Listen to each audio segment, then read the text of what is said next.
Nash Lakshmi Nasmade Bhagwan Ki Jai. Bhakti Shrami Bhakta Prahlad Maharaj Ki Jai. Patita Pavan Srila Prabhupada Ki Jai. Hari Hari.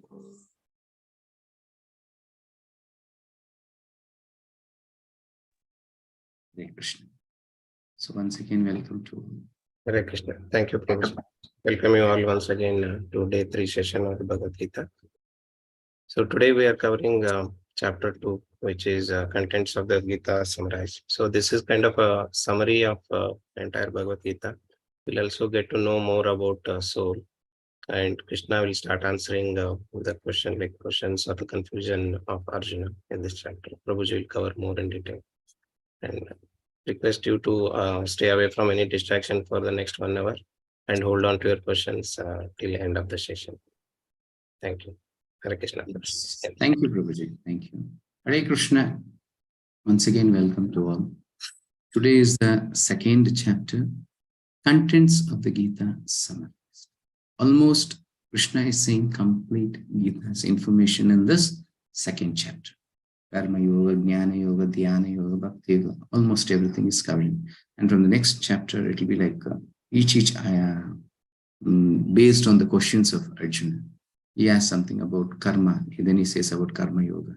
And next something he asks, then it will be transcendental knowledge, then Karma Yoga in the Krishna consciousness, something like this. Each chapter covers its own topics. But here, second chapter, almost everything is in this second chapter. So let us all try to understand this Bhagavad Gita with our humble prayers to Guru and Krishna. So where we get qualified to understand this, not by our materialistic knowledge that I am that or this, something like that. No, only tad vidhi pranipatena pariprashnena sevaya. This is how you can be able to understand this transcendental subject. Okay, so please join me. Om Ajnanatimirandasya Jnananjana Shalakaya Chakshur Unmilitam Mena Tasmai Shri Gurave Namaha. Nama Om Vishnu Padaya Krishna Preshtaya Bhutale Srimate Bhakti Vedanta Swamin iti namine. Namaste Saraswate Deve Gauravani Pracharine Nirvishesha Shunyavadi Paschatya Deshatarine.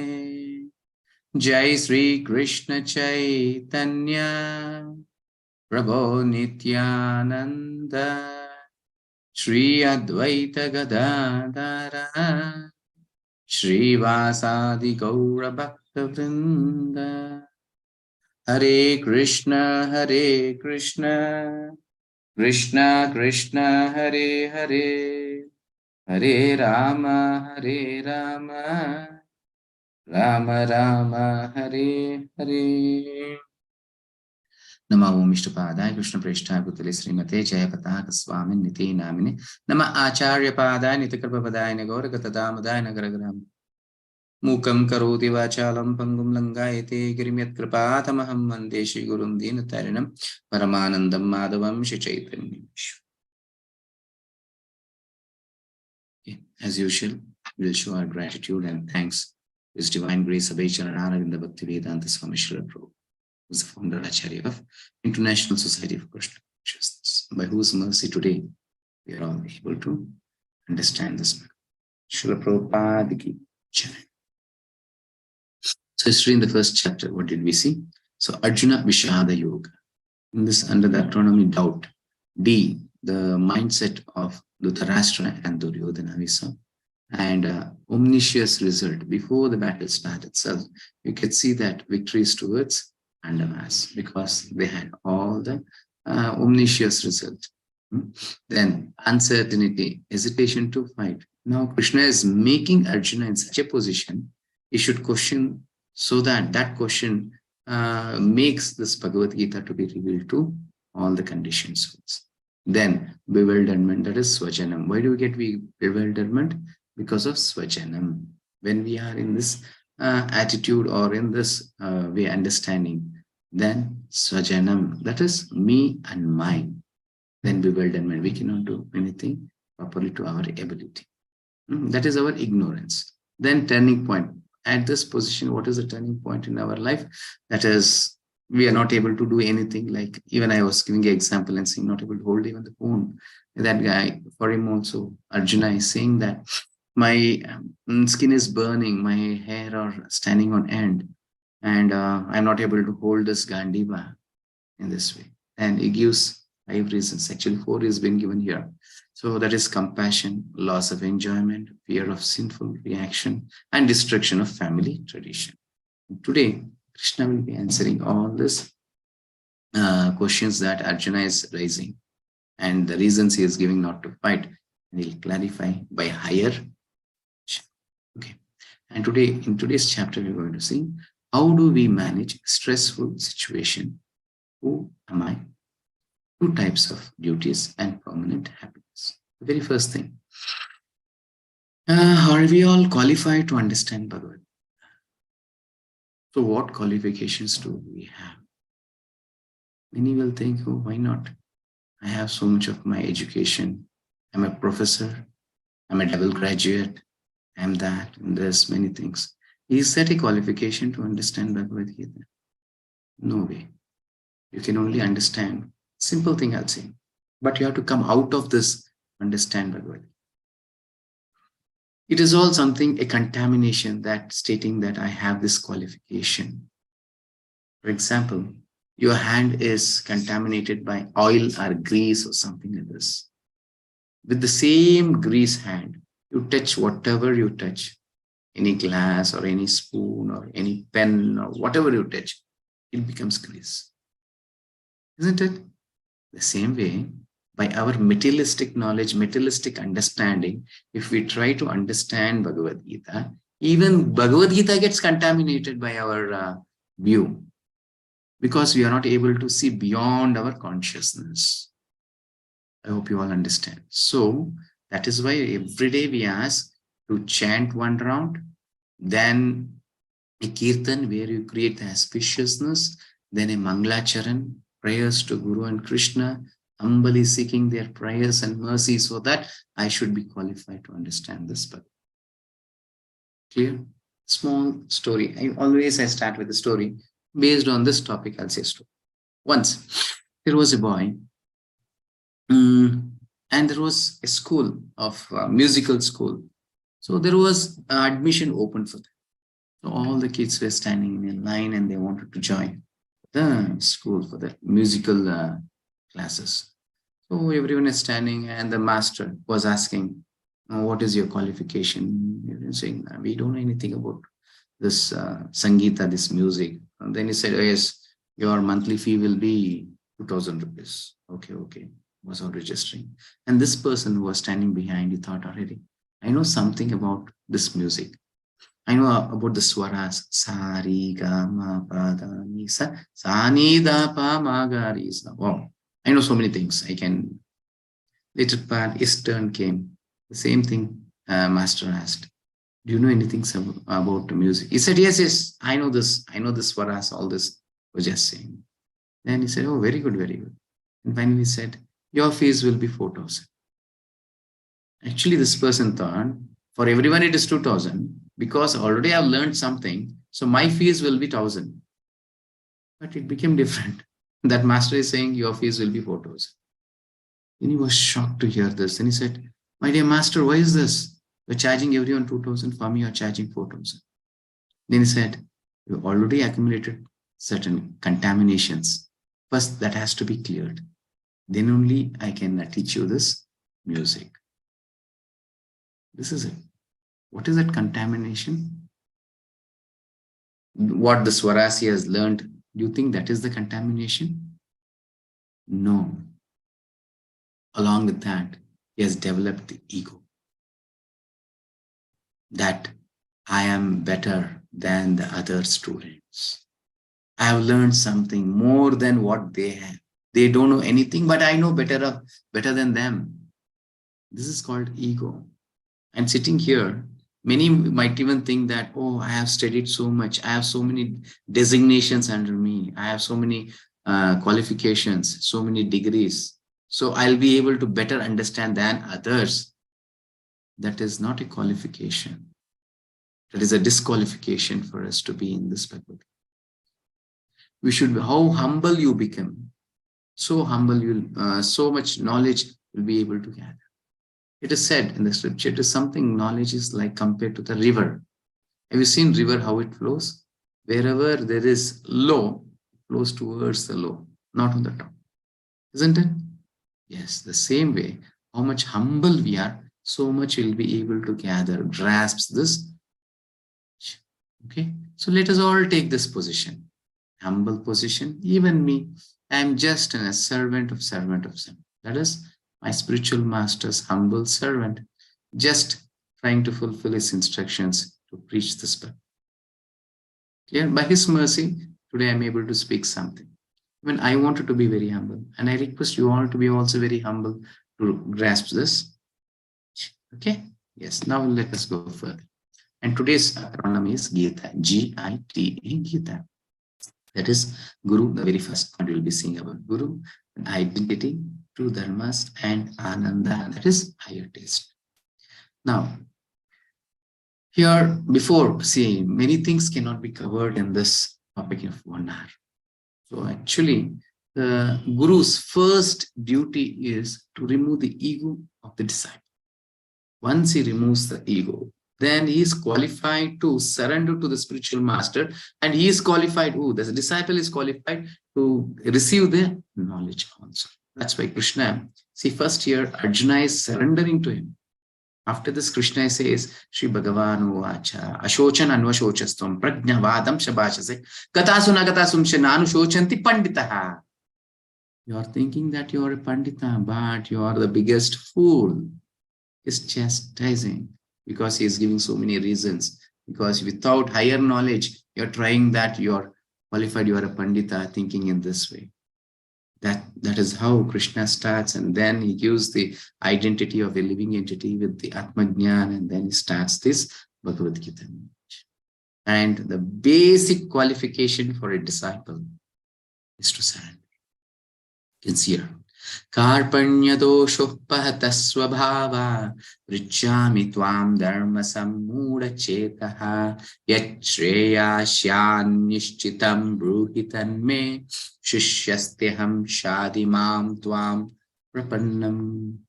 Now I am confused about my duty and has lost all composure because of miserly weakness. He is accepting, this is my position, my dear Lord. This is my weakness. I'm in a confused state. Please do accept me. In this condition, I am asking you to tell me for certain what is best for me. This is what I can say, the real state of Guru. See, Bhagavad Gita, what do you understand by Bhagavad Gita? Bhagavad Gita is something like a bunch of keys. Many will be asking, why do we need spiritual master? We can ourselves understand Bhagavad Gita. No way. It is a bunch of keys, and our heart is like a lock, you think. Everyone's heart is being locked. We cannot accept or cannot receive Lord within to our heart. And even the knowledge of Bhagavad Gita. So it is only Guru, he knows which key to be applied to which lock. Even if you see, you have a bunch of key, you don't know which key suits your lock to a knot of our heart. It's only Guru who is capable of removing that knot or opening the lock, and so that we get qualified to understand this book. Clear? Yes, and Arjuna is saying the same thing. For certain, what is best for me. Now, I am your disciple, and a soul surrendered unto you. Please instruct me. Completely surrendered unto you. Here it is a Shishyasteham Shadimam Tvam Prapannam. It's beyond surrender. And what to do? In English, we cannot have equivalent words. because Sanskrit is Devanagari, it is the language of the Devatas. You cannot match with this latest language of English to Sanskrit. Prapannam is more superior than Sharanam. Krishna says last, Sarva Dharman Parityajya Mam Ekam Sharanam. Sharanam is different, but a head of Sharanam is Prapannam. So Arjuna is surrendering so much to Krishna. Just I'll say example to understand the difference between Prapannam and Sharanam. What is Sharanam? For example, have you seen this monkeys? Monkey will be having a small baby monkey. He'll be tightly holding the stomach of its mother, isn't it? That is Sharanam. Completely holding the lotus feet of Krishna or completely taking his shelter is Sharanam. And what is Prapannam? Prapannam is something like kittens. Have you seen this cat? The cat's kittens. It completely surrenders to mother. It don't even holds its mother. Its mother who completely takes care in its mouth, takes the kittens and keeps on changing the places.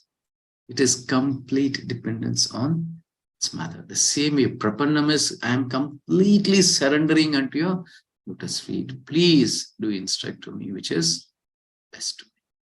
This is how Arjuna is surrendering to Krishna. Now Krishna reveals that before that, he is to surrender. Are we qualified to surrender? So what are the qualities do we need to surrender to a spiritual master? And please do understand one thing. You should be intelligent enough also. Without surrender, see, surrender, the key to eternal life. Without surrender, you cannot understand. Then whom to surrender? Have some patience. In the 4th chapter it comes, but today I'll reveal that so that you shouldn't get confused. You should surrender to an authentic guru. Who is the authentic guru? Not a person who comes with a saffron dress, with some rudrakshi or something on his forehead. So just decorating himself as a sadhu, he cannot become a guru. Guru is a person who is completely surrendered to his spiritual master. Hope you understand. First, he should be surrendered to his spiritual master. He should be a slave to his spiritual master. He should follow each and every instructions of his spiritual master. Then he is qualified to be a guru.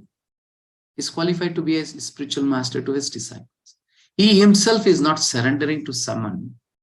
How can he have that qualification to make others to surrender to him? This is called as parampara. Guru Sishya parampara. So better when you wanted to surrender, you have to see other things. It will come in the 4th chapter. The parampara, who is a guru, how he should be, how is it. So let's take the example of Srila Prabhupada. He was completely surrendered to his spiritual master, Bhakti Siddhanta Saraswati Prabhupada. Only is one instruction. Preach Bhagavad Gita all over the world, especially to the Western world. At the age of 70 years, you should, to understand 70 years position, you should become 70 years. Well, then you don't understand. That is the time to rest. He alone, just having 40 rupees with him, with a trunk of Bhagavatam books, he went to America in a cargo ship. From there he started preaching. Just imagine. That is the surrender to his spiritual master. Then he gets empowered by the Supreme Lord. Just in 10 years, he makes 108 temples all over the world. That's a different story. But I'm saying, to whom should we surrender? First thing we should see whether he's having a spiritual master. Yes. Okay. Then he's surrendered completely to him. He is following all the instructions of his spiritual master.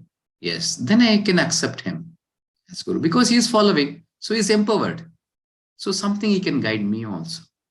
This is how you are to surrender. So you should have this intelligence also. Okay. Now let us come to the topic. Surrender. So eager to learn. When you are qualified to surrender, when you're eager to learn something, this Bhagavad Gita or spirituality or what is life, to understand life, if you're not at all interested in it, definitely you don't surrender. And this can change at any time of your life. You can be a completely materialistic person, but still you'll turn at once towards the spirituality. Then you have security. It's a small pastime to understand this. So I hope you all know about Bilva Mangal Thakur, a great saint. Bilvamangal Thakur. So what was he before becoming a Vaishnava, becoming a devotee? He was a complete materialistic person. He was so much attached to a prostitute by name Chintamani. So once what happens, his father is dead, he is lying there, and he's very eagerly wanted to meet the prostitute Chintamani. And the Purohit, all the Brahmanas who have come, they are doing the last rites of his father. At once he takes the fire, keeps to his father's chitta or the dead body. And he says, you all take care of this. I am little important meeting, I should go. Just leaves the place and goes. And there was a heavy rain. Even in that rain, he wants to see that Chintamani. He is very eager. Then he crosses the river. The river is overflowing, but still he swims. And in the middle, it is a position that is going to sink in the water. Then he catch holds of a log and he comes. Finally, he sees it's not a log. It is a dead body. Oh, escape. Once again, he runs from there. He goes to the house. Because it is late, the house is locked. Then he'll try to climb the compound. Compound is too high. So he'll take a help of a rope. Finally, he'll see it is not a rope. It was a snake. It's a python snake. Oh, once again, from there, he jumps. He goes to the house. He taps the door. Then Chintamani opens. Oh, what is this? At this time, you're coming. Then he says, what I can say, his attitude or is the way that he came. He explains, this is how I came to meet you. And she says, what kind of a fool are you? I'm a prostitute. Just to see a prostitute, you have so much of eagerness. Even a little bit of eagerness, if we had to see the Lord, you might have been liberated from this. At once hearing this one word, the transformation happens.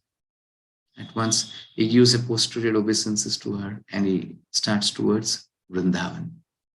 And on the Vrindavan also what happens on the way, when he was thirsty, he'll ask for some water with a lady. And she's carrying the water from the well and she gives some water to drink. While drinking, you'll see the face of that lady. She is so beautiful. Yeah. At once he gets attracted to her and starts going behind her. And she enters the house and he also wants to follow her. Then the man stops and he's the husband of that lady. And see, already he has surrendered, he has come, he wants to go to Vrindavan.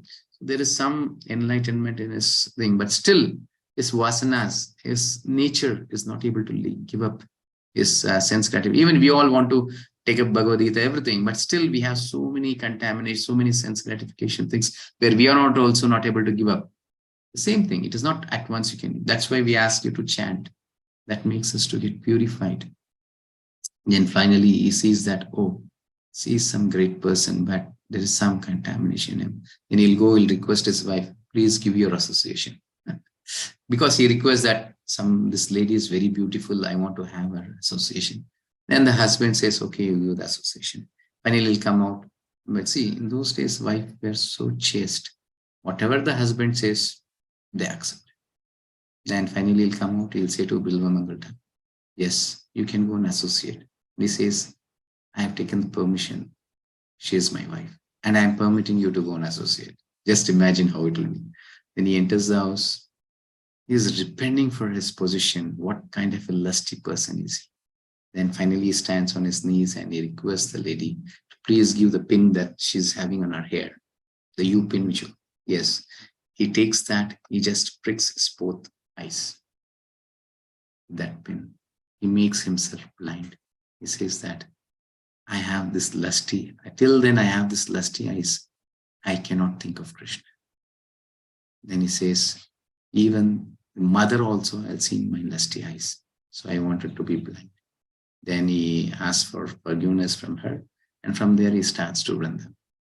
And it is said in the scriptures also, it was Krishna who took care of him in the end. He used to give every day a glass of milk to him.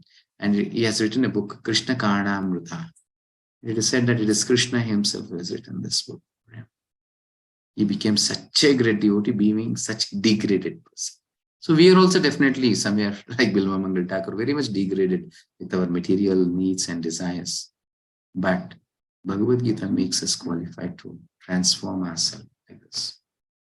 Okay, then humble and acknowledging weaknesses, another important quality. To accept the weakness. Without accepting our weaknesses, I don't have any weakness within me. Then why will I surrender to someone? And why do need any knowledge? Isn't it? Yes. First, we should know what is our weaknesses. Then accepting a bona fide teacher to guide through the challenges of life. Definitely, we need a spiritual master in our life. Without a spiritual master, we cannot take our own decisions to lead our life. Because our vision is entirely different than a person who is superior to us. His consciousness is superior to us. So he can say a simple understanding. I am in the ground floor. I cannot see everything clearly. But a person who is standing in the first floor, he will be able to see better than me. Isn't it? Yes, that's it. So he is in a higher consciousness. So you have to surrender to him. He will reveal you what is your life. Then life lessons. It takes a lot of courage and humility to accept failure and one's own weaknesses. Definitely. Definitely it takes a great courage for us. Because sometimes you ask anyone, do you have any weaknesses? No, I am perfect. I know everything. I am very good. Nobody can say that I have some bad qualities. So even you can see, I commit some mistake, but still I pretend or wanted to come out of it. And I want to say to everyone that, no, I have not committed any mistake. That is our attitude. But actually, we need that courage to say that, yes, I have committed a mistake. Only such kind of persons are qualified to accept this. For this, I'll say a story. Once there was a person by name Lala. So he was a very rich Seth. He was a very rich person doing his business of, I can say, giving the loans and this thing. He had many gold, ruby, diamonds, all this thing. Once he was carried in a palaki. Those days, no vehicle, they used to carry palaki. While going, he heard a voice from a lady who was washing their clothes. She was saying to his father, "Kalatit ho raha hai, basna ko jalana hai." It's getting late, you have to burn. It's a product to remove the dirt from the cloth. So, basna ko jalana hai, you have to burn that. Some product you have to burn. So it gives another meaning also.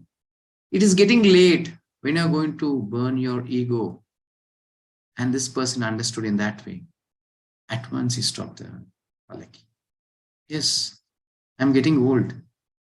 When should I take my life towards the spirituality or completion of my life? Then at once he removes all the jewels, whatever he's having, he drops into the palaki and he says that, you all hand over to my family and say my elder brother to take care of the family. I'm going towards Vrindavan. He sends the palaki, goes to Vrindavan. He takes the shelter of a bona fide spiritual master there. He surrenders to him and spiritual master. See how to serve the spiritual master. First, he'll give you the menial service, something. So he has to go and beg to each and every house. Bhavati Viksha, and he begs and he gets to the spiritual master. And this is going on for months together. And the spiritual master is initiating someone who's coming very newly, but not to this Lala. What do we think then at this position? Oh, what kind of a master is he? He's initiating even newcomers, but not me. Isn't it? There's something wrong in this spiritual master. He's showing some partiality. This is how we think, no? No. But Lala thought in a different way. What is that weakness or contamination that I have? That my spiritual master is not accepting me yet. He was just thinking, meditating on it. Then he realized. Every day he goes for begging, but particularly he's not going to one house because he was his rival during the business. Then finally thinks, yes, that is the weakness I had. Still, I am seeing everyone as friend and enemy. Tomorrow my first house should be that rival house. Then he goes to his and he stands in front of the house and asks for begging Bhavati Viksha. At once, he was a very famous person, you know. So the house workers, they ran inside. Are Baba, Lala is coming and standing in front of our house for begging. That person, he was a very rich person. He just rushed towards the gate and he welcomed Lala. He said, "My dear Lala, how much have you elevated in the life? Still, I'm struggling in this material life based on this business and that. And you are asking for begging into my house." He says, "My whole property, whatever possess, it's at your lotus feet. Whatever you want, you can take." And finally he says, "No, I am a humble servant of my spiritual master. This is my service to spiritual master. Give some grains. He asks for begging, then that person gives some grains. And he carries that, comes to the ashram. As soon as he's coming to the ashram, he's seeing that even the ashram has been decorated, and the spiritual master with his Agnihotra is readily sitting. He welcomes Lala. Lala, you are qualified to be initiated now. Please come. Clear?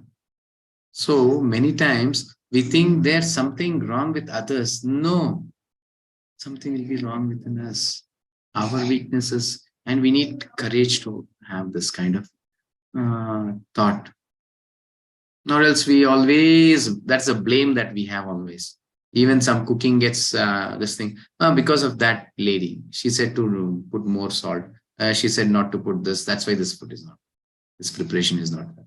And anything is good, we claim always, oh, because of me. And this we see even in the offices. There's the teamwork. Anything wrong, they start blaming others. Anything good, they say, oh, it's only because of me. Isn't it? Yes, but we should be true. Okay, now, but unless we accept it, we cannot succeed in life. We should accept. Then we'll be able to succeed. And success has many fathers, but failure is an art.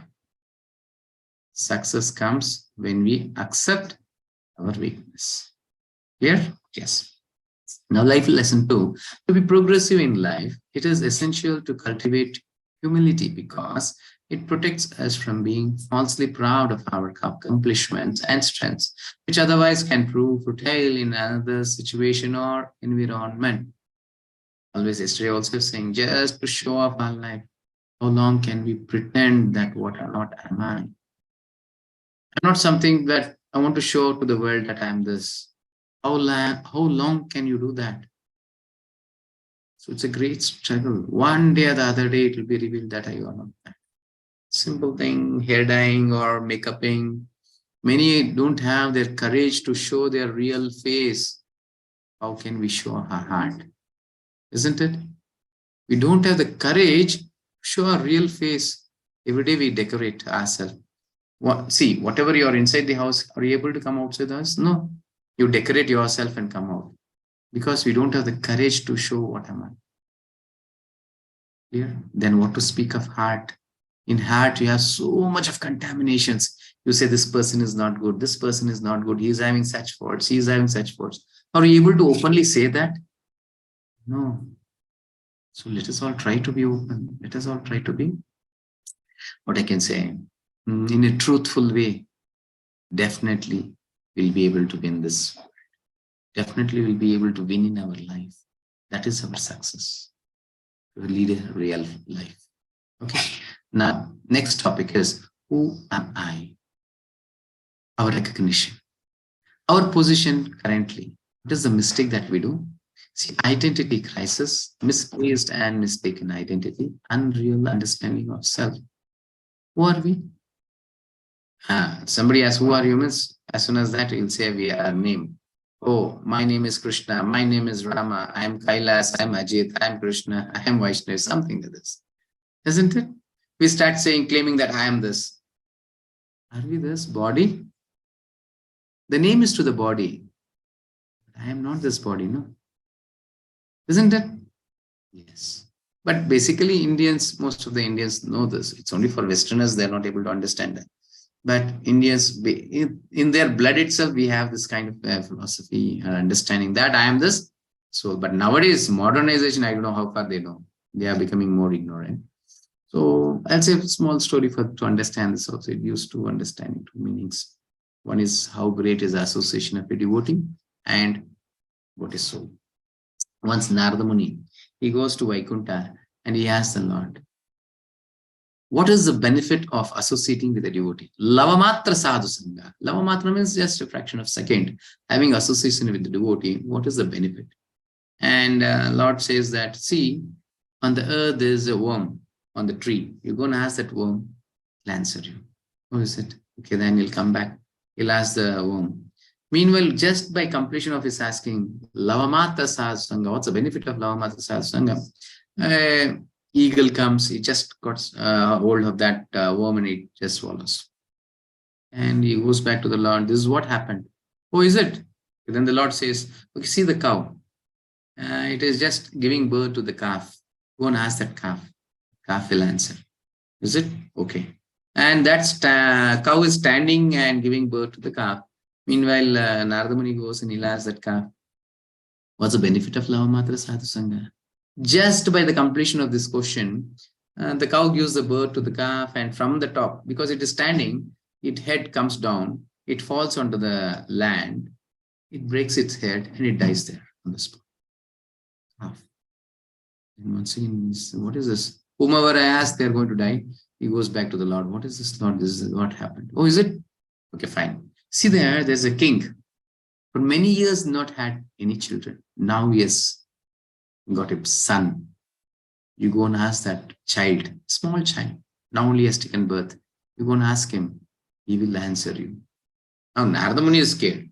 See, worm died, fine. Calf died, fine. If the king's son dies, what will happen? He's very scared. What will happen to him? And that scared, he comes here and he asks the child. And there is a big celebration is going on in the kingdom. And he comes to the child and asks, what's the benefit of Lavamatra Sadhu Sangha? As soon as he asks this question, the child starts speaking. He says, my dear Narada Muni, who can have a better association than you? How can we have a better sadhu, better devotee than you, a saintly person like you? I was a worm. You came and gave your auspicious association to me. At once I completed that life. And then the most auspicious animal is cow. I took the birth of a cow. And I was so fortunate, I got your association once again. I completed that life. Now I've taken a birth, this king's son. There's so much of chance for me to get liberated from this material world. This is the benefit of a sadhu sangha. We are all sitting here. You know how? Because of the association of a devotee. Because of his compassionate heart. He has shared the link to you. He has requested to join this session. Please complete your life. Understand what is life. Somebody by his compassion has done this. So you are all, even including me, you are all sitting here.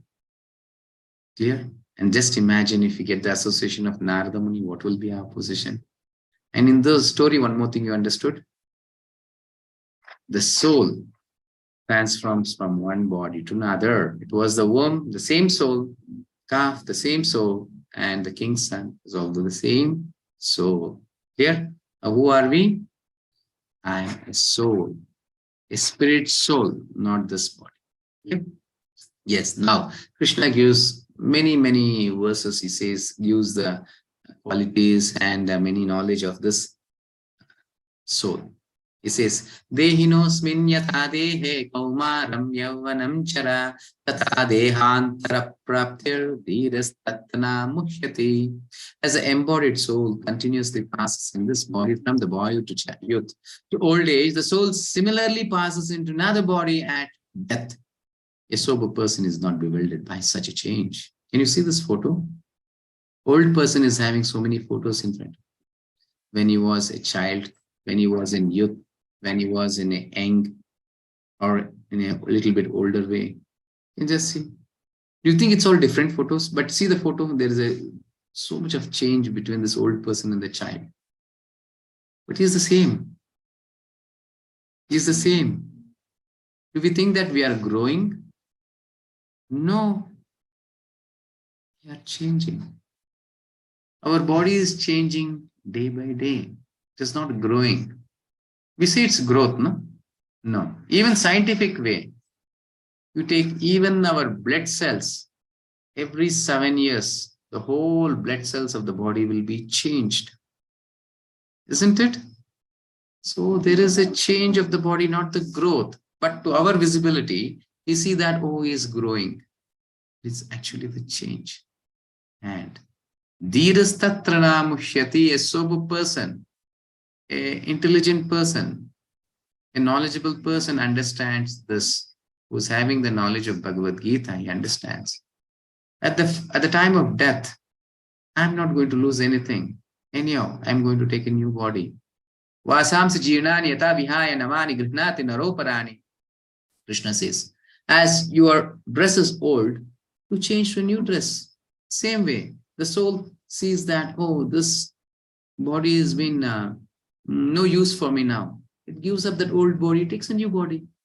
It's very simple. Clear? Yes. Na jayate mriyate va kadachin nayam bhutva bhavita na bhuyaha. Many verses. You can read this PDF or have your Bhagavad Gita, so you will be able to understand. And you can see here composition of myself. How this body is being composed. So I am soul. But what the visibility that we see is this gross body.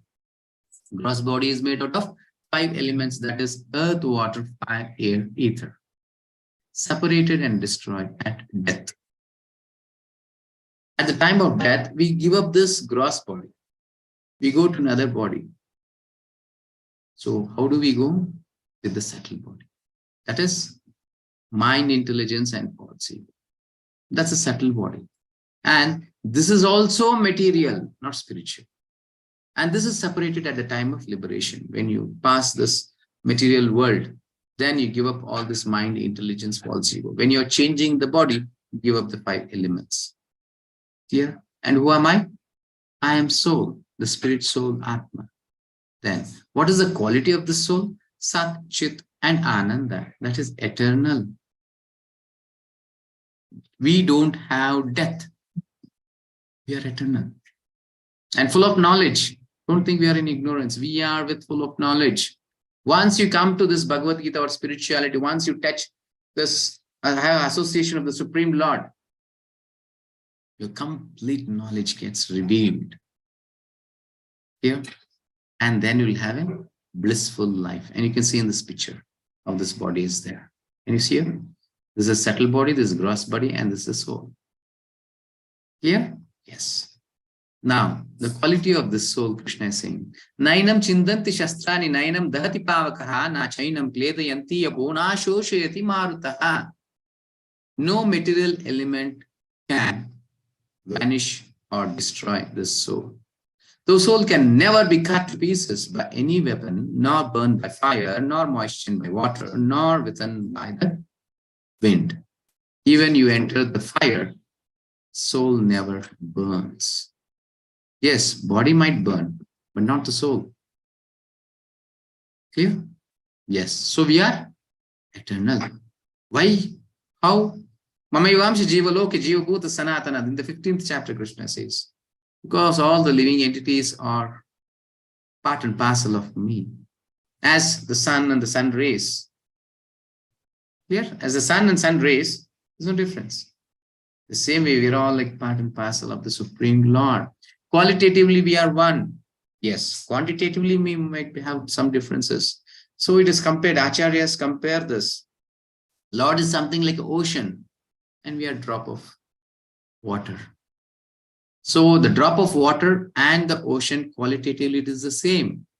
Even for us, to the doctors to have our checkup of our body, like diabetics or anything, they don't take the whole blood in from our body. No? They just take 1 ml or 2 ml something. And they'll say this much of diabetics you have, this much you have in your body. Qualitatively, it is the same. Same way, qualitatively, we are Satchit Ananda. And Lord is also Satchit Ananda Vigraha.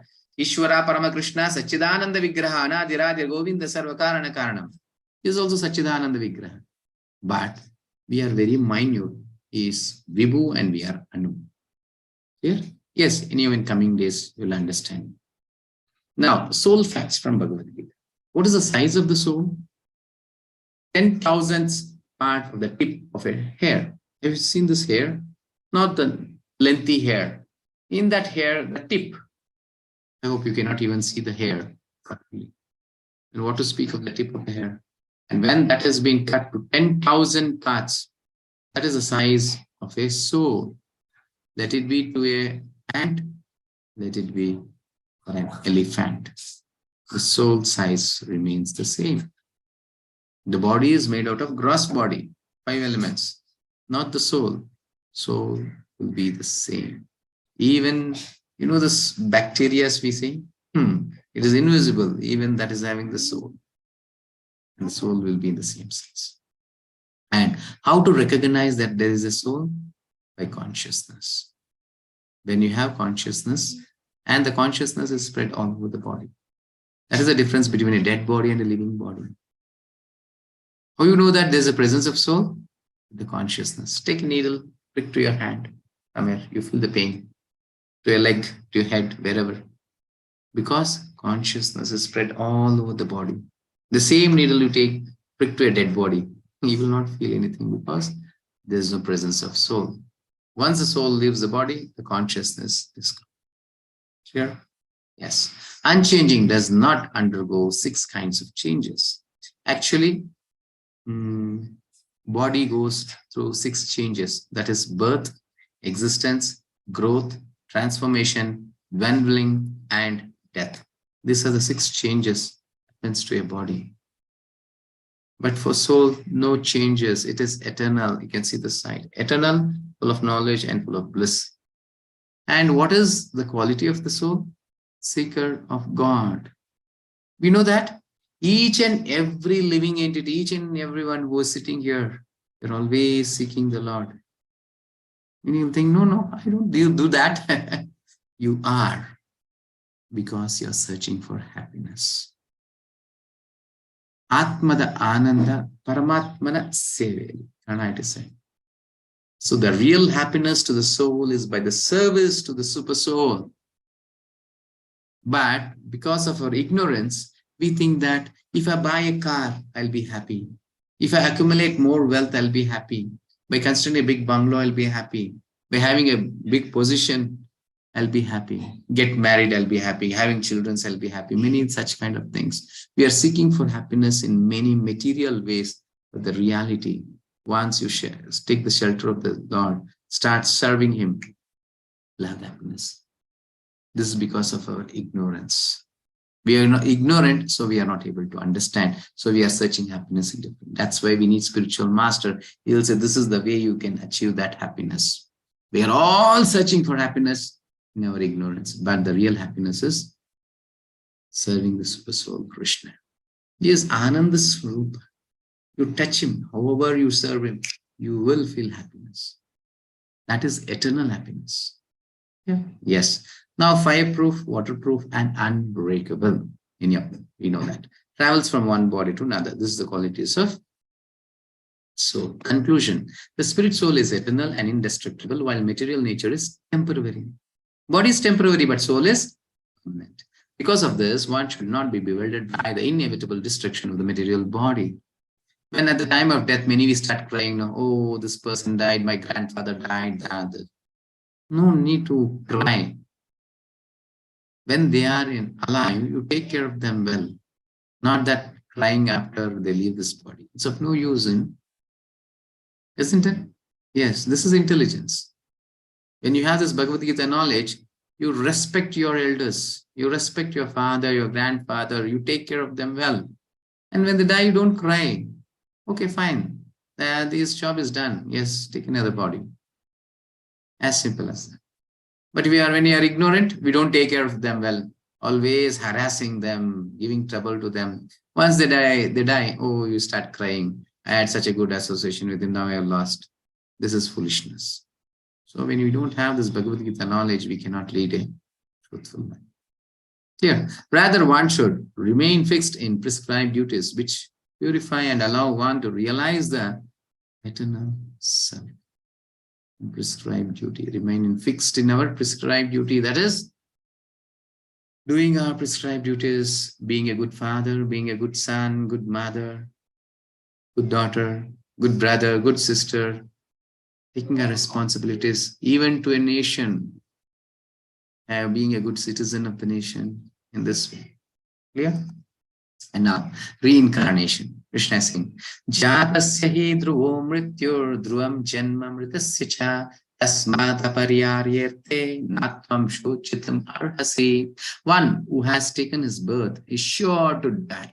Clear? Whoever has taken the birth here, definitely we are going to die one or the other day. And after death, one is sure to take birth again. Once you give up this body, definitely you're going to take another birth. Therefore, In the unavoidable discharge of your duty, you should not lament. Saying to Arjuna, you have to do your duty as a Kshatriya. You have to fight. Even then you don't kill, they will be killed. Then one or the other day they are going to die. But don't give up your duty.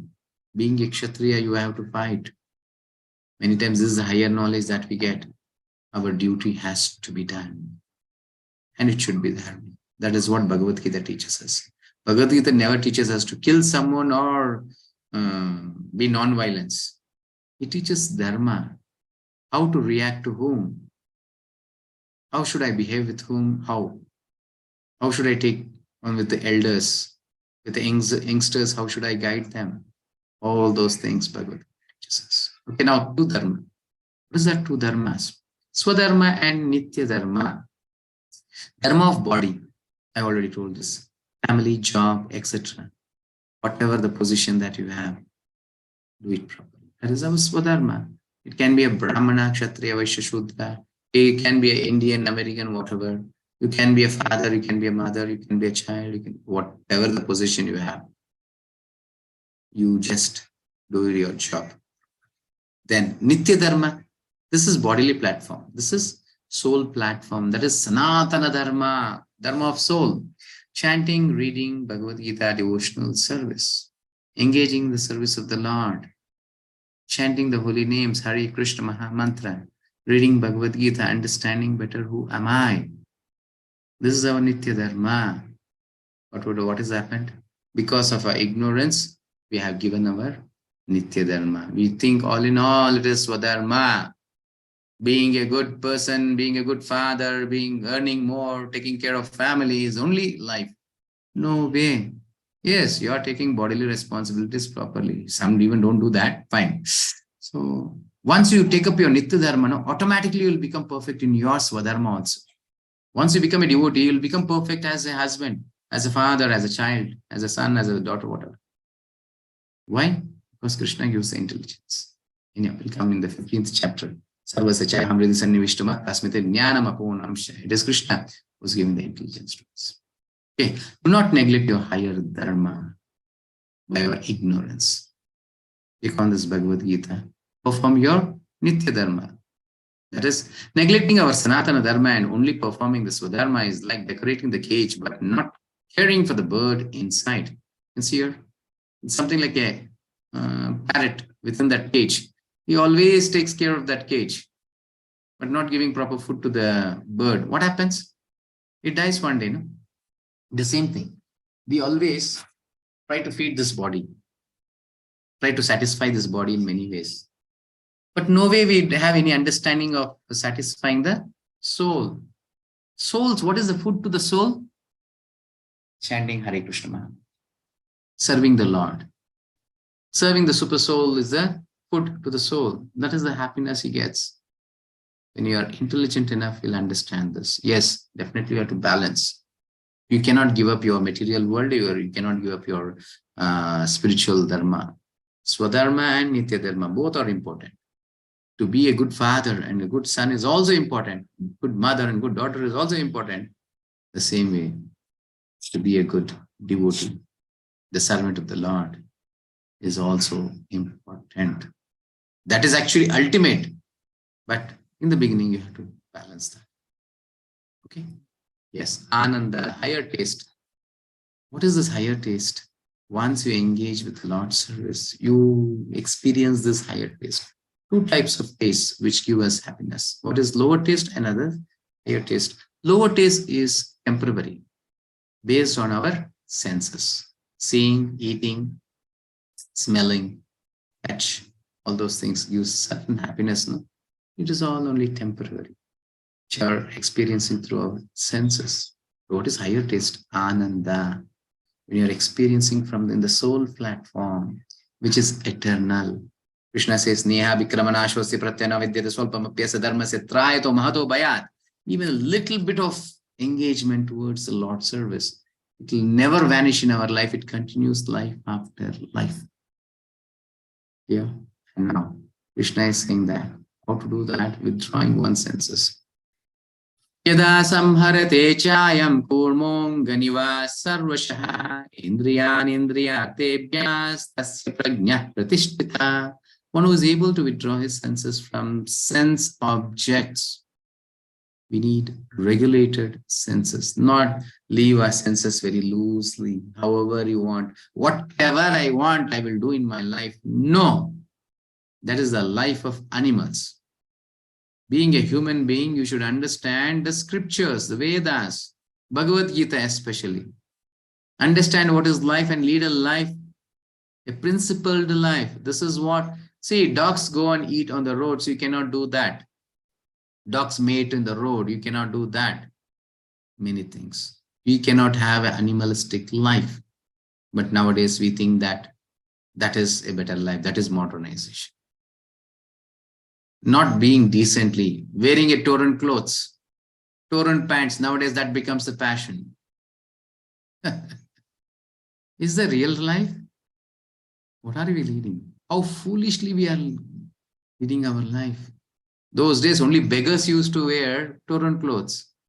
Nowadays rich people wear the torn clothes. Just imagine how foolish, how ignorant we are becoming. Day by day, how this material world of nature is ruling us. How much ignorant are we becoming? Isn't it? Yes. So we should have a principled life. How to lead? How should I be? My appearance, my nature, my behavior, my attitude, my activities. Everything should be principled. This you can see in the old people when they were like this. Because naturally they were leading a life of Bhagavad Gita. But nowadays we need to learn this to lead a good life. Okay, as a tortoise draws its limbs within the shell, is firmly fixed in perfect consciousness. A person, when something is not good to me, just drawing back our senses, that person is in a perfect consciousness. Not that whatever you see, I'll enjoy. Whatever I wanted, I'll take that. No. We are not animals. We are human beings. Human beings always should think what is good or bad to me for my higher consciousness and lead a life accordingly. Or else you'll be equal to an animal. That's what scripture says. Ahara nidra bhayamaitunam samanetan pashubir naranam. Ahara nidra bhayamaitunam sha. Eating, sleeping, mating, defending. These four things, if you're doing, you're equal to an animal. Even a dog and a cat does. Even a hog and pay, everything does. Then what is the difference between human being and animals? Dharme iteshu adhiko vishesho dharme nahina pashubis samana. When you think beyond this four, that is Bhagavad Gita. Beyond this four, higher purpose. What is the purpose of this human life? That is called Atada Brahma Jignasa, questioning myself. Who am I? What is the purpose of this birth and what happens to me after my death? What should I do now? When you question yourself, that is called Atada Brahma Jignasa, and that is the human life starting point. Till then you don't think that. Still we are living in the form of a human, but the nature of an animal. Here, yes. Higher taste characterized by, make a note of this, regulated senses. Yes, senses always. Whenever you show something, it needs it. Something good smell, it needs it. Something tasting good, it needs it. But is it good to us? First, good to our health? No, reject. Then good to find eternal consciousness? Reject. You should have this knowledge. Okay? Remaining undisturbed. Yes, always it agitates. Matra spashasta bhaunte shutashna sukudukkada agama painu nityastam sidikshasva bharat.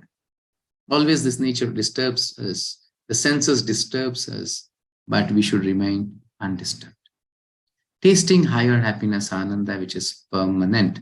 And this comes when you can give up our lower taste, when we achieve the higher taste. Vishya vinivartante niraharasya dehinaha asovarjam rasopasya param drishtva nivartate. Krishna is saying here. Though the embodied soul may be restricted from sense enjoyment, after this knowledge you think that, okay, now I should give up this. I shouldn't do something bad. I shouldn't eat this. I shouldn't drink this. I shouldn't see this. You think we'll be able to do that? No way. the taste or sense object remains. It will be within us. You cannot give up. A simple example. For example, you have a son and is going to the school or a college on a cycle. You go and tell him, from today, give up your cycle. Will he give up? He says, no, this is the only source for me to go to the college. Never I can give up. Okay, get him a bike. And no need to ask him to give up the cycle. Automatically he gives up the cycle, he takes the bike and goes to it. Isn't it? Yes. So our senses will never accept when we order it to give up certain enjoyment. But when you give the higher taste, that is chanting Hare Krishna Mahamantra, which is spiritual, having a higher knowledge of Bhagavad Gita, automatically the lower taste becomes insignificant. Then easily, automatically you give up without any concern.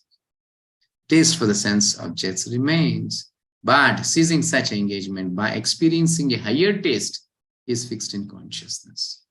A person who engages in spiritual consciousness, tastes the spirituality, definitely is qualified or is capable of giving up the lower taste or the material taste. Then he'll be able to control the senses. Otherwise, without bhakti, without chanting the holy names of the Lord, you cannot control your senses. Yes. And Krishna says, Yatato hi api kaunteya purushasya vipaschataha indriyani pramatini alanti prasabham manaha. The senses are so strong and impetus, O Arjuna, that they forcibly carry away the mind even of a man of discrimination who is endeavoring to control them. And senses are so strong. Krishna is saying that even one sense is sufficient to take it. You can see many yogis like this Vishwamitra and Shaubari Muni and many of them. They were doing tapasya, they were doing yajna. When they were in meditation, when Menaka came, he fell down. He was not able to control. Even one senses is sufficient to take away from the higher this thing. So we should know always, without having the mercy of the Guru and Krishna, you cannot overcome the senses also. You have to surrender. Only by surrender you will be capable of controlling the senses. Or else we will be servants of the senses. Okay? Yes. And now Krishna says, this is lower taste. How to go towards, and how lower taste collapses. In 2 verses of 62 and 63 he says, Dhyayato Vishayan Pumsa Sangha Sanjayate Kama Kamat Krodho Vijayate Krodhat Bhavati Sammoha Sammohat Smriti Vibramaha Smriti Bramshat Buddhinasho Buddhinashat Pranashati Sarva Nasha. It starts from contemplation, the sense objects. How much more you see the sense objects and contemplating on it, you develop attachment towards it. Once you develop attachment, the increasing attachment makes us lusty. And please, kama means, don't think that kama is a relationship between a male and female. Kama is unsatiable desire, or what I can say, you some or the other, you want to fulfill your desire. That is lust. Lust means, for example, you need a car, you need a bike, or you need a sari or something, a dress material. You cannot live without that. You wanted some or the other, you wanted it. That is lust. That means it is controlling me. It is not that I am controlling it, it is controlling me. Here? Yes. For example, how this develops, how lust and how this anger. See, later part, the lust transforms to anger. For example, now you're seeing you need a car. For example, you need a brand new Innova car. And you're not affordable to it. You cannot afford. You're trying your level best. Every day you're seeing this Innova car, somebody is going that car, this car, you're seeing all those things and you're contemplating on it. You're developing your attachment, lusty desires towards it. And finally, you're not able to afford. And that transforms to anger. What happens? Whoever is having Innova car, he'll be your enemy. Correct? Just subtly you think that you might have been experienced in your life. Something you might have been thought to have, and let it be a job, your position, whatever. You wanted to be a manager, you and the other person is a competitor, and he becomes a manager. So he will be your enemy for the whole life. Isn't it? Yes, because you had the desire, you're not able to fulfill it. It transforms to anger. And one more thing, if you're not able to satisfy, if you're able to satisfy, many will say, okay, fine, I can satisfy the desire, then what is wrong in it? No, that is not the end. Lust cannot be satisfied. It transforms to greed. It transforms to greed. For example, now you need a bike. Okay, you're affordable, you'll buy a bike. Will the senses get satisfied? No, it lasts for car. You buy a car, it lasts for a better car. You buy another better car, it will say, I need some Audi car or a BMW, something like that. Okay, you purchase even that, you are affordable, you are able to do that. You will not get satisfied. Let me have a plane, jet plane. So it is not going to end anywhere. Transforms to greed. And if you're not able to afford, you're not able to give up that, that transforms to anger. And it is so dangerous to develop towards this anger. Without Bhagavad Gita, so many of their lives have been spoiled. Always says a story when it comes to this anger. So it's not a story, it's a real incident which happened in Mumbai. So long years ago. So they were couples. Both were well versed in financially and intellectually everything. They were a CEO in a company. And both, husband was a CEO in one company and even a wife was a CEO in another company. But one drawback near their life was they did not have children. And husband, they went to a doctor. Doctor said, no, you cannot be a father. And they said, you cannot be a mother because you have so many disease and so many things in your thing. You are not qualified to be a mother. So never you can have any child. Then they used to go to many temples, go do some puja, to yagna, that, this, make charity, many things. So they are fortunate they entered even ISKCON temple. So ISKCON temple, many devotees, you know that, I think. There's only one solution, chant Hare Krishna. I don't have a child. Oh, chant Hare Krishna. You're not married, chant Hare Krishna, that's it. Because once you surrender to the Lord, all your desires will be fulfilled. So they know very well. So these couples had gone, so yeah, devotee came, he said, oh, you don't have child, Krishna will help you. You start chanting. Yes, half-hearted only, they said. Doctors are saying you cannot have a child. But still, in full faith on the words of that devotee, they started chanting. And to their astonishment, she got pregnant. And she was, just imagine, and after the birth, even the doctors were astonished. How is that? How can you become a mother? How can you have a child? Then finally said, okay, fine. This will be the last child. You don't expect for another child or anything. Then they also were very happily doing. And see, when mother, what happens? She has to give up her work. She was working as a CEO. She has resigned there because she's pregnant and now she has given birth to the child. So she's cooking in the house and many things. And this person is going to his job. Happy life till today, till the incidents happened. Then one day morning, this person came, he asked, where is the tie? He had over his coat, everything is ready to go to the office. It is getting late. He said, where is the tie? He was searching for it. And the wife said, wife is already frustrated because she also was going to work. Now she is in the household work. How it will be? You can just understand her position also. Now she is saying, what kind of a man are you? You cannot keep even a tie properly. He became angry. What is this? What are you saying? He just took this thing, flower vase or something. He just threw it into the kitchen. How can you shout on me like this? And she also became upset and she started taking some spoon or something. She threw it out. See, a simple reason. It started with a small quarrel. And this went on and on and on. That's what happens here, said here. You can see this slide. Anger brings bewilderment. That bewilderment brings loss of intelligence. So what happens then? This became very bigger. And whatever they're getting to their hands, they're throwing. Even this happens in our house also. Sometimes we are in this kind of angry mood. We throw whatever we want. Then finally we'll realize, hey, how this broke up? Then the wife or husband will say, because we are angry, you throw this. Such a precious thing. I already broke this. Then you realize. But at the time of anger, you don't realize, isn't it? That is bewilderment, loss of intelligence. See, Bhagavad Gita is a science. It says how you get trapped to this. Then finally what happened in the balcony, the child was in this thing on the bed like. He took the child and he said, you say something, I'll throw this child. And she knows very well that this is not a child. This is only one child we can have. And he also knows very well. So he says, Arey, that child is not only my child, it is your child also. You want to throw, you throw. Bewilderment, loss of intelligence. He was not able to understand what is he doing. At once he dropped the child. And they were in an apartment of a 28th floor or something. Just imagine a small kid, child dropping from the 28th floor. That mother, she became bewildered. Oh my God. He just dropped the child. At once she started running out to see the child. To her unfortunate thing, there was no power on that day. The lift was not working and she came down to the stairs. Actually, she had a heart weakness, a BP and many other diseases she had. And walking for 28th floor down, she was crying, screaming and coming out. And there were many people gathered and he was saying, my batch, my child, my child.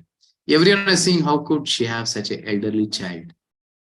What had happened? She just removed all the crowd and went inside and saw that her husband has been there. And just she took the body of her husband, below the child body was there. What has that happened on the top? This person then is realizing what a blunder he has done in his life now. He's tapping his head. And finally, by doing this, he just kept his hand into the pocket of his coat. The tie was in the coat. He thinks, what life should I lead now? I have killed my own son in my own hands. How could I have alive now? He jumped from the top. And he just gave up his life. And she is already weak-hearted. Seeing the sign, especially she's come by walk, on the stairs, 28 floors. At once seeing the death of the husband and child, heart attack at the same moment, even she left her. Real incidents, small anger, the whole family was lost. Many times we think, it will not happen to me. Don't think like that. You should be intelligent enough. You should have this Bhagavad Gita knowledge. Before the anger comes, you should realize, yes, stop. You're going to win, you win. Wife or husband or child over, okay, you win. I don't want to make my lust to become develop and make into anger. No. That is intelligence. Bhagavad Gita teaches us. Yes, sometimes there is a situation in a quarrel, you have to give up something. Yes, give up, forgive them. Don't take to the next level so that you couldn't understand what are you doing, what kind of a blunder you do in your life. So indiscriminable. What is happening here? Social crimes, suicide, rape, all these things. Why? So no time, sufficient time to explain more about these things. I can give many examples of today's modern life. Schools, actually, it's a slaughterhouse, Actually, schools should be like a Gurukul. And for boys, we should teach brahmacharya. Not that both making everyone to be in one place, always contemplating and meditating on something else. That is the age. They will be desiring something and they'll finally, at the young age, they'll lose their life. Or they'll make a great mistake in their life, take a wrong decisions in their life. And fathers and mothers encourage this, and the society is going towards it because nobody is having the knowledge of this Bhagavad. No Bhagavad Gita, no life. We used to understand. Okay, somewhere our life has been done. What about our children? If you don't teach them now, how will they realize? So take your life seriously. Okay, undisturbed by incessant flow of desire. Here Krishna says, how should we live? Apuryamanam achalam pratishtam samudram apa pravishyanti yadva tadvat kamayam pravishyanti sarve sa shantim apnoti na kamakami. A person who is not disturbed by the incessant flow of desires that enter like rivers into the ocean, which is ever being filled but is always still, can alone achieve peace, and not the man who strives to satisfy such desires. For everyone, desires just flow like rivers, flows the ocean. Whatever you see, you need to satisfy it. Your eyes says, please satisfy this. Your nose says, your tongue says, your skin says, you satisfy this, satisfy this. A person who tries to satisfy all the desires, he cannot succeed in his life. You should have this knowledge and try to control it. You should see the ocean, never it overflows by the heavy flow of this rivers during the rainy season. And it will never dry up in the summer season also. Always it is still. That is a person who's having this Bhagavad Gita knowledge. He will be still in all the positions. Let it be happiness, let it be sorrow, let it be difficulties, let it be happy moments, anywhere. He will be equal. He will never get puffed up and he will never get, what I can say, increased in his system.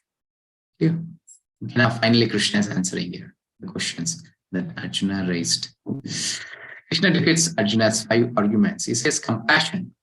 Soul never dies. Isn't it? To whom should we show the compassion? Not to the body. Don't be a fool. You have to show the compassion to the soul. You kill. Anyhow, they are getting old. You kill them. They'll get a new body. Clear? Compassion to be shown to the soul, not to the body. So he says compassion. He says you're in a lower level, thinking in a lower level. So the soul never dies. Then enjoyment. If you lose, you win. If you win, you win. How is that? They said in the scriptures, a person, a kshatriya who dies in the battlefield, the heavenly doors are open to him. He enters directly to the heaven. And if he wins here, yes, he is going to rule the world. So there, Arjuna was saying no enjoyment.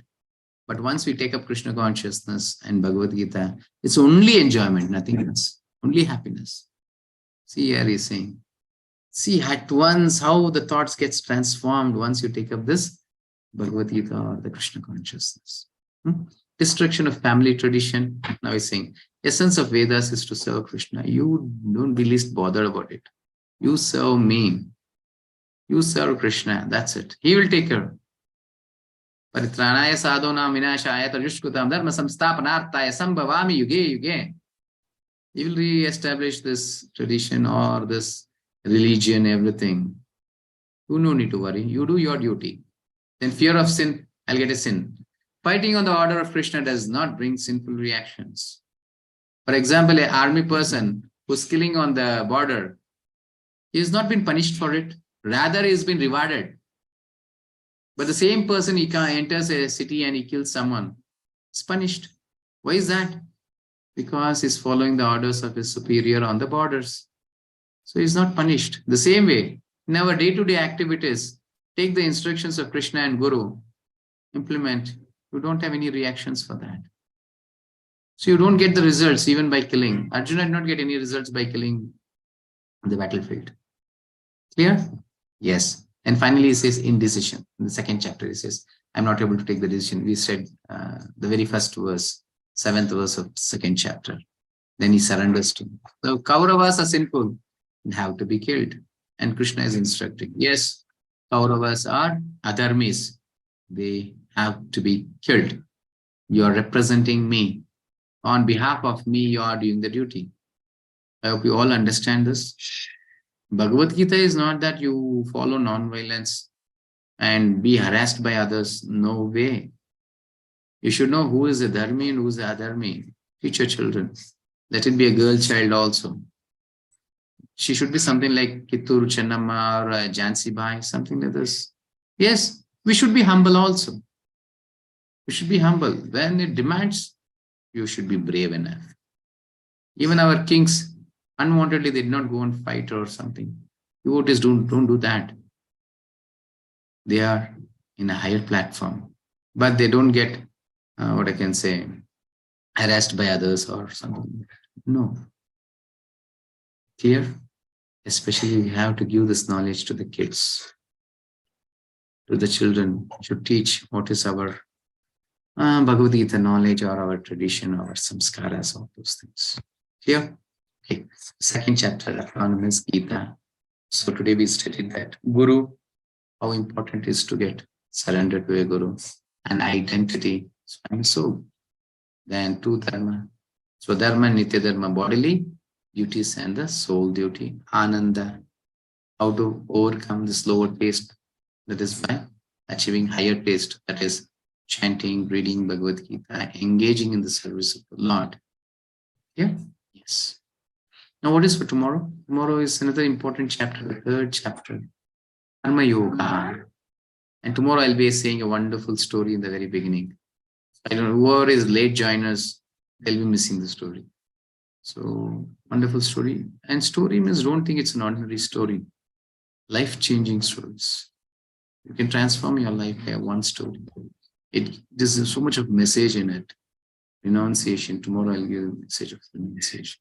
And tomorrow Karma Yoga, it's important. You many times hear this verse, no? Karmanyeva adhikaraste mahapaleshu kadachana, something like this. You don't understand. Oh, Krishna itself is saying, work like donkey. Why shouldn't I work? That is my duty we think. No, Krishna is saying something different. Tomorrow we'll see that. Okay. Now, a humble request for all the devotees. Please do attend this. It's okay. Not, if you don't need certificate also, fine. But it's a recap. You will be able to understand whether I have understood this. Yes. Now let us chant once Hare Krishna Maha. Hare Krishna, Krishna Krishna, Hare Hare. Hare Rama, Rama Rama, Hare Hare. Akama sarvakamo va mokshakama udharide tivrena bhakti yogena yajate purusham param. This is Srimad Bhagavatam, 2nd canto, 3rd chapter, 10th verse says, Akama sarvakama va. Kama means desire. You don't have any desires, or you have all the desires, or you have a desire to get liberated, whatever desire you have. Tivrena bhakti yogena. Engage in devotional service. Yajate purusham param. A person who has broader intelligence, whether he be full of all material desire, without any material desire, or desiring liberation, must by all means worship the Supreme Whole, the personality of God. He is an intelligent person. That's it. It's very clear. I hope you are all intelligent enough. Now, the ball is in your court. You can take the decision whether to be humble devotee, surrender to the Lord, take up this spiritual life, implement it, or just be a materialistic person for the whole. Yeah, yes. And this is our Lakshmi Narasimhadev and Suranatha Giridhara, and this is our ISKCON HP. And now any questions, please do raise hands. Okay, Hare Krishna. Meanwhile, we will see some announcements from Chandrasekhar. Yes, Prabhuji. Hare Krishna. Thank you for wonderful explanation. Announcement wise, I think we can tell about Ekadashi, Prabhu. Yes. And I think you are fortunate enough. I hope you'll be getting 2 Ekadashis. Only some sessions get this, not everyone. Only one session I'll explain. Only one Ekadashi they get. But yesterday only I thought, but I felt it is too early for you to explain. So I then explained. So today it is auspicious day of Ekadashi. Ekadashi is, it's a day of the Lord. Lord is pleased on this Ekadashi. So, sorry, second. It is called as Yogini Ekadashi. It starts from 5:53. It is already started. So what should we do on Ekadashi? So many will say it's only fasting day. No. Fasting is secondary. The prime thing in Ekadashi is engaging more in the Lord's service. Meditating on Him. Meditating more on Him. Chanting more rounds. Reading more Bhagavad Gita. From morning to night. Being in the consciousness of Krishna. Spiritually. That is Ekadashi. And eating disturbs us. Isn't it? When there is input, there is output also. So there's a waste for both the time. So we don't eat on that day. And more important thing, it's a mercy of the Lord. When you fast, you're free from sins. And today, especially on today, since sin will be only on grains. There's a story for this. There was a demon by name Mura. And the Lord, and it's a pastime. Lord is fighting with this Mura. For 1,000 years he was fighting. And Lord also became tired. So he just entered a cave and he was taking rest. This demon Mura, he was searching for the Lord to kill, and he entered that cave. He saw that Lord is taking rest. He came with a big sword to kill the Lord. So one lady manifested from the body of the Lord, and by one chop, She killed that Mura demon. Then later part, Lord woke up and he said, "Oh, he's been killed." And she said, "Yes, my dear Lord." So then he asked, "Who are you?" And she says, "I'm your Dasi.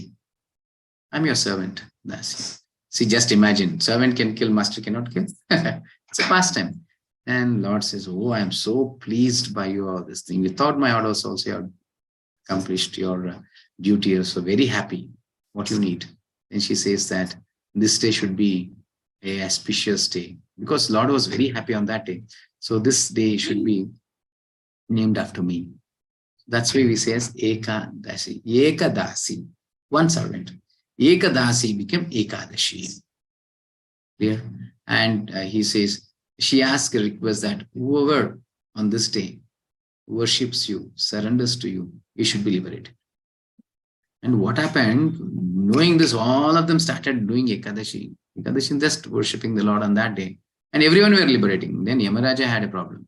He came to the Lord. "My dear Lord, what is this? Then what is my duty?" Hey, everyone are going towards Vaikuntha. Then and it was Papa Purusha. Papa Purusha said, "Now I don't have any duty now because everyone are getting late. Where will I go now?" And finally, Lord said, "Okay, on Ekadashi, all the sins will be in the grain. You take shelter in the grain on Ekadashi day.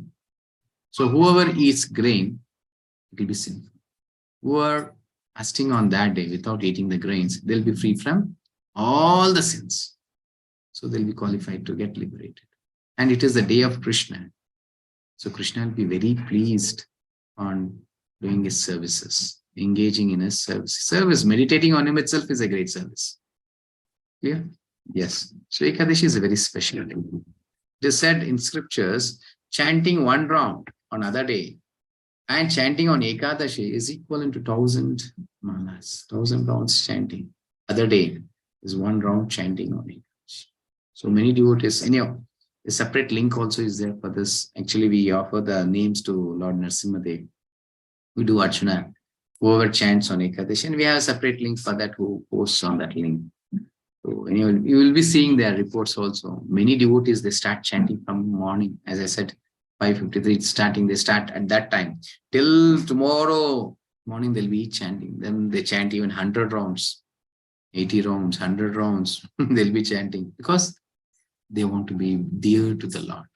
Because it's a pleasing day to the Lord, they want to engage the whole 24 hours in the Lord's service. I hope in the very beginning, it will be difficult for us to do. Fine, not a problem. We can chant a little bit extra rounds, 2 rounds, 4 rounds, something like that. And please do fast. Fasting means not complete fasting. You can fast on fruits and milk. So grains, no need to take grains, but you can eat fruits and milk. Those things you can take. Okay. Yes. Thank you. Anything else, Prabhu, to be said? There was one question from yesterday's report. Question is how to overcome fear. How to overcome fear? I hope today we have answered it. Take the shelter of the Lord. Yeah. That's it. It's very clear. You'll be free from all fear. I gave the example of a father and son also crossing the road. So once you take the shelter of the father, you'll be free of any anxiety or anything. You'll be free from everything because Father is taking care of you. The Supreme Lord, Akhilanda Koti Brahmanda Nayaka. You take a shelter, where fear is there, it will run away. Even death will not approach you. No? Even Yamaraj will not. Srimad Bhagavatam says. Yamaraj says to his, what I can say, dear Yamadutas, oh, Yamadutas, if you see some devotees, please never ever you go near to them. By mistake, even if you have gone near to them, circumambulate 3 times them and you come back. Don't harm them. So that is what Yamaraj says. Oh, once you take the shelter of the Lord, what else you need? Yes, Prabhu. So in chat, there is a question from Avajit. So what will be the process of counting japa? I did not get exact. So I think it is just 108 times is 1 round. That's what we need to tell. 108. What is the process of counting japa? Guruji, what is the change before death? Could you please repeat? What is that? It is better you can raise your hands and ask the question. Yeah. 6 kinds of changes. I'll do that. Then finish by 7. Okay, I'll try my level best, but I hope I cannot. Hardly I'll take 5 or 10 minutes more. Later part it goes on. You can see your job or something. Because it is difficult to complete 1 hour. Finally, anyhow, we are trying it our level best to do it. Sometimes 5 minutes, 10 minutes I take. And see, it shouldn't become dry also, no? Just only philosophy. So I want to give some examples and say some stories so that you can understand this better. Yes. And what will be the process of counting japa? You should buy a japamala and chant that. Sunday, we have session, Guruji. Yes, it's a continuation of all the days for this 18 days. And is 1 round 108 times? Yes. By a japamala, it is 108. So it is 1 round. Okay. Yes. And the 6 changes. 6 changes is birth. First, the changes of this body. Body takes a birth. By the father and mother, there is a body comes. And then existence, it stays for some time. Then the growth. Then the transformation. We saw that it's not growth, that is change. Actually, it is said as growth. Then the transformation. Then dwindling. Transformation is nothing but giving birth to another child or anything, the same thing. Then dwindling, it just dwindles. Then finally it ends up with death. So these are the 6 changes to the body. But soul, it's always eternal. There is no change. This soul. Yeah. Yes. Okay. Thank you. Now, any questions anyone wants to ask, you can raise a hand, or else we'll end the session.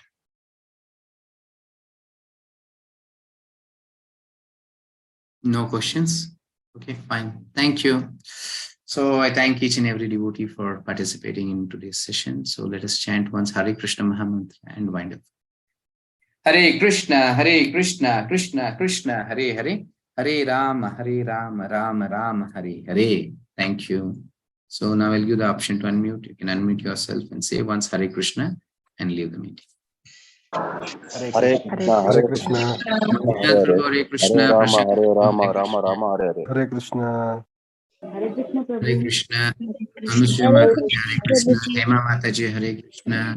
Prithviraj Prabhu, Hare Krishna. Anushya Mataji, Hare Krishna. Kavita Mataji, Hare Krishna. Pramod Kumar Prabhu, Hare Krishna. Sharada Mataji, Hare Krishna. Lata Mataji, Hare Krishna. Thank you. Atul Chand. Thank you, Hare Krishna. Rajat Prabhu, Hare Krishna. Thank you, Hare Krishna. Prithviraj Prabhu, Chandrasekhar Prabhu, Hare Krishna. Hare Krishna. Thank you for the session. And so thank you for joining this session. We'll continue tomorrow. Hare Krishna. Hare Krishna to all.